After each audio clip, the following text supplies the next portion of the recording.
What's up, everyone? Welcome to the video. Today we're going to take a look at how to change the battery in this Hyundai Elantra remote key fob. This Hyundai Elantra key fob is going to use replacement battery CR2450, and I'll put a link in the description box of this video to where you can find these batteries if you're in need. The other thing I'm going to be using to replace this key fob battery is a flathead screwdriver. So the first thing we want to do is grab our key fob, and on the one side we can see there's this notch right here.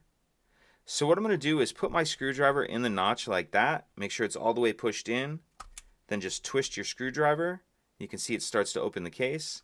Then I'll move down here, put the screwdriver in the crack, same thing, just give it a little twist. Then we can pull the key fob the rest of the way apart with your hands. And the one side we see our circuit board and our battery right here. I'll grab my screwdriver and just use it to push the battery out of this holder. Just be careful not to push down into the circuit board. You just want to push straight out on the battery. Get the old battery out, and then we'll grab our new replacement battery, and you want to make sure that you're installing that with the plus side up. Go ahead and slide it down in the holder like that. And then we can snap the two halves of the key fob back together.